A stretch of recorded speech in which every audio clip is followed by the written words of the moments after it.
Thanks for meeting you here. Elon Musk is about to address the Come people. on.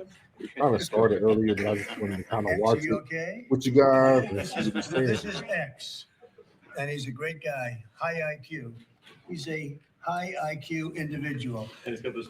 Check out this cool chain he's got. So thank you very much. We had a busy day today. The king just left, and we've had a great discussion, terrific discussion concerning Gaza and everything else.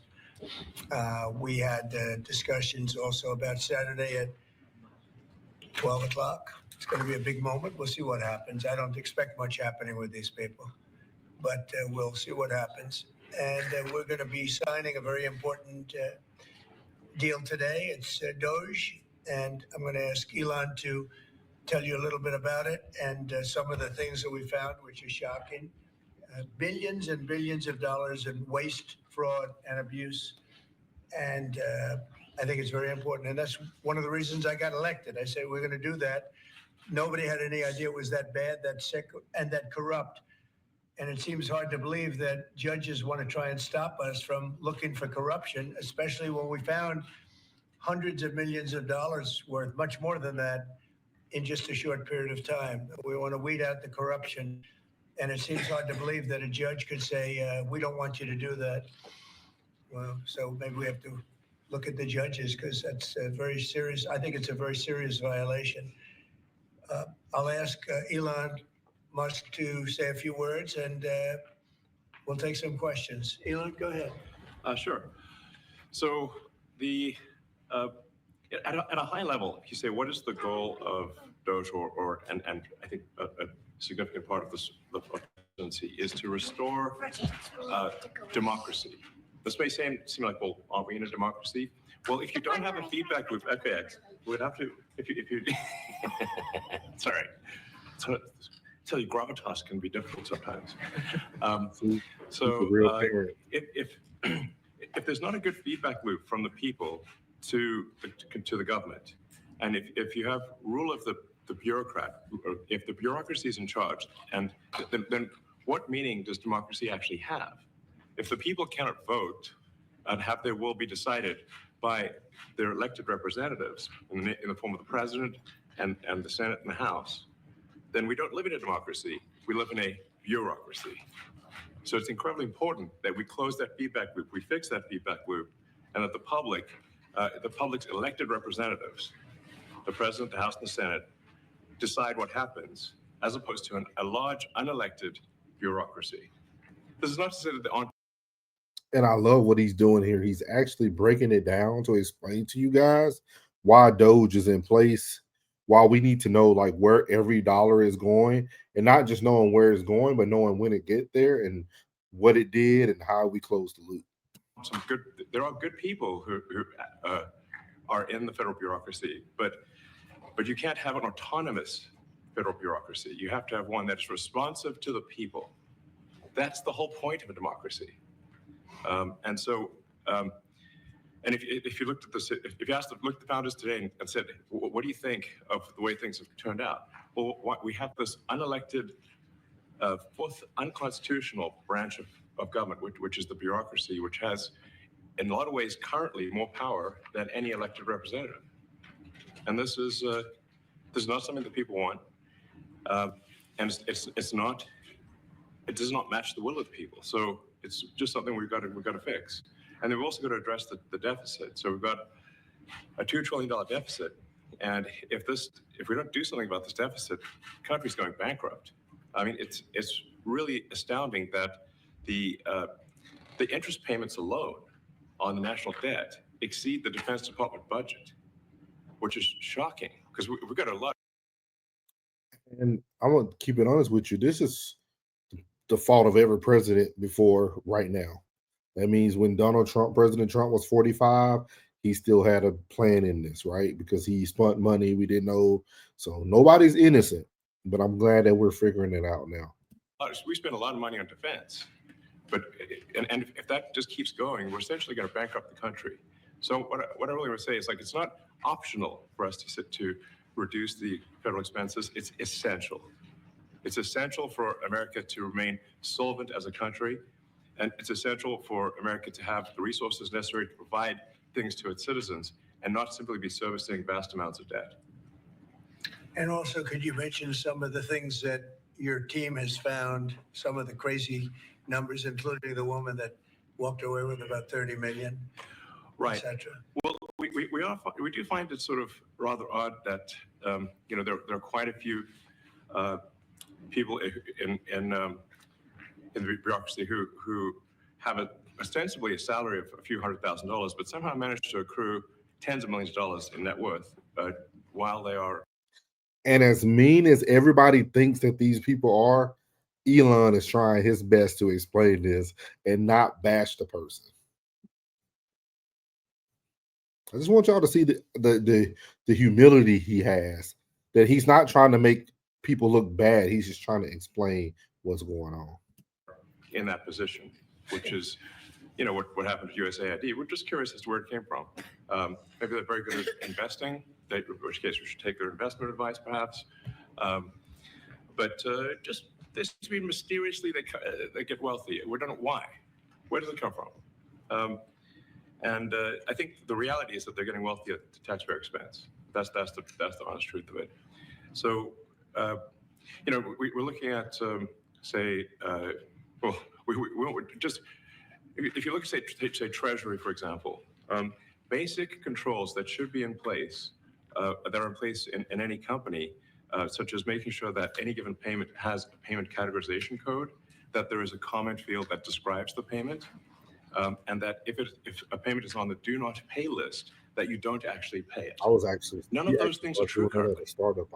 So the reason that departments can't pass audits is because the payments don't have a categorization code. It's like just a massive number of blank checks just flying out the building. So you can't reconcile blank checks. You've got comment fields that are also blank, so you don't know why the payment was made. And then we've got this truly absurd, a do not pay list, which can take up to a year for an organization to get on a do not pay list. And this, we're talking about terrorist organizations, we're talking about known fraudsters, known aspects of waste, known things that do not match any congressional appropriation, can take up to a year to get on the list. And even once on the list is not used. It's mind-blowing.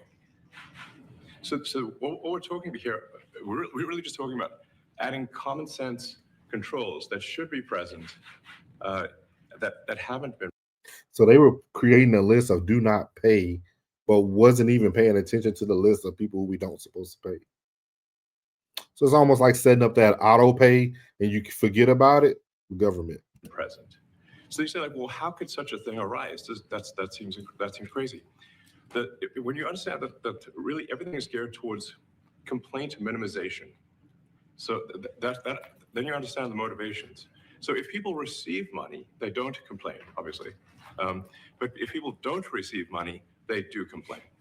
And the fraudsters complain the loudest and the fastest. So then when you understand that, then it makes sense. Oh, that's why everything they approve all the payments at Treasury. Because if you approve all the payments, you don't get complaints. But now we're saying that, no, actually, we are going to complain. If money is spent badly, if your taxpayer dollars are not spent in a sensible and frugal manner, then that's not okay. Your tax dollars need to be spent wisely on things that matter to the people. I mean, these things, it's just common sense. It's not draconian or radical. I think it's really just saying, let's look at each of these expenditures and say, is this actually in the best interest of the people? And if it is, it's approved. If it's not, we should think about it. So, there's crazy things like just cursory examination of Social Security, and we've got people in there that are 150 years old. Now, do you know anyone who's 150? I don't. Okay. We have people who are not even living anymore, still receiving Social Security checks. And who's cashing them? Where is this money going? You can't make this stuff up, man. They should be on the Guinness Book of World Records. They're missing out. So, that's the case where, like, I think they're probably dead. It's my guess. Or they should be very famous, one of the two. And then there's a whole bunch of Social Security payments where there's no identifying information. Well, like, why is there no identifying information? Obviously, we want to make sure that people who deserve to receive Social Security do receive it, and that they receive it quickly and accurately. Also, another crazy thing. So, you know, one of the things is like we are trying to sort of right-size the federal bureaucracy, just make sure that this obviously there needs to be a lot of people working for the federal government, but not as many as currently.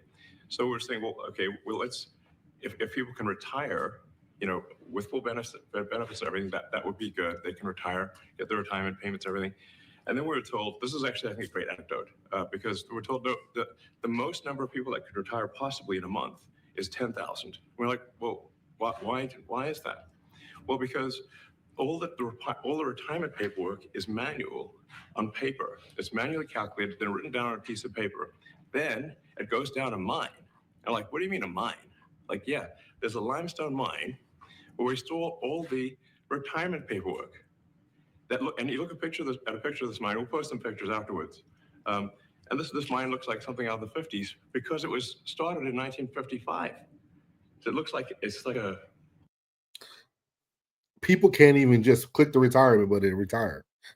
They have to go through a whole process, and they only can limit it to 10,000 people at a time. That's why it was so hard for me to retire. Time warp. And then the speed, then the limiting factor is the speed at which the mine shaft elevator can move determines how many people can retire from the federal government. And the elevator breaks down sometimes, and then nobody can retire. Doesn't that sound crazy? There's like 1,000 people that work on this. So I think if we take those people and say, like, you know what, instead of working in a mine shaft and carrying manila envelopes to, you know, boxes in a mine shaft, you could do practically anything else, and you would add to the goods and services of the United States in a more useful way. So anyway, so I think, you know, that's an example.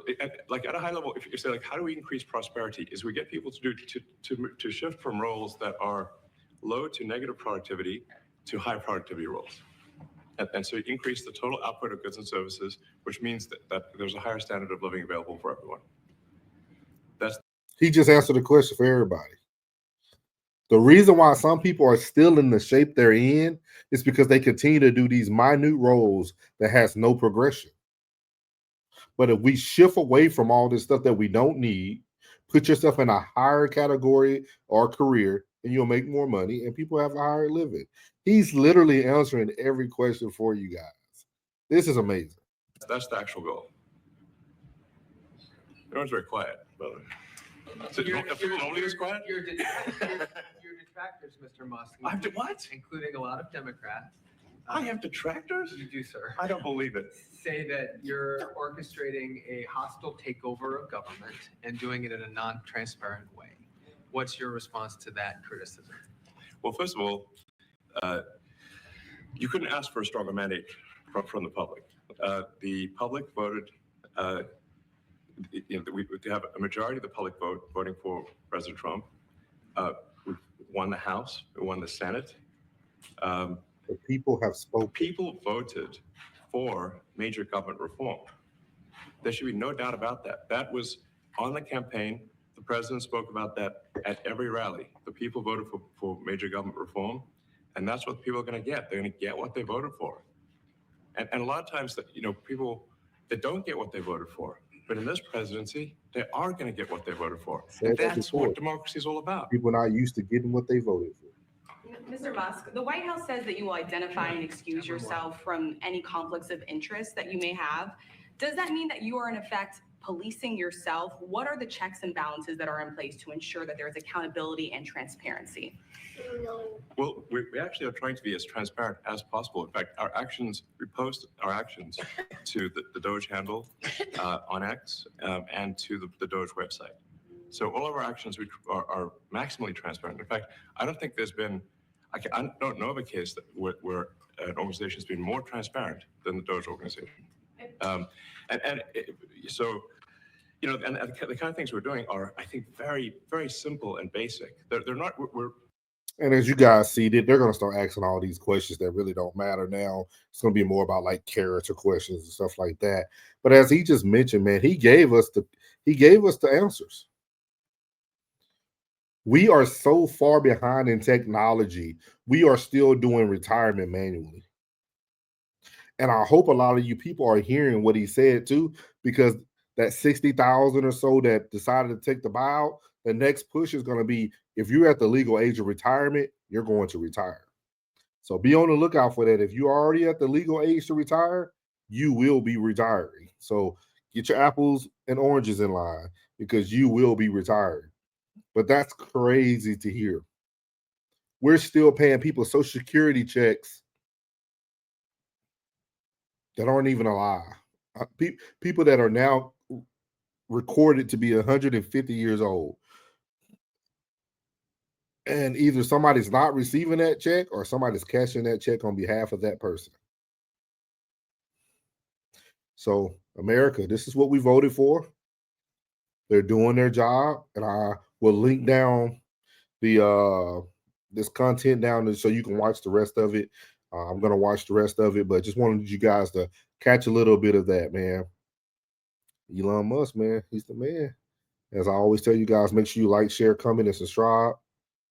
God loves you, which is most importantly, I love you. You're beautiful, and your boy's out. There you go.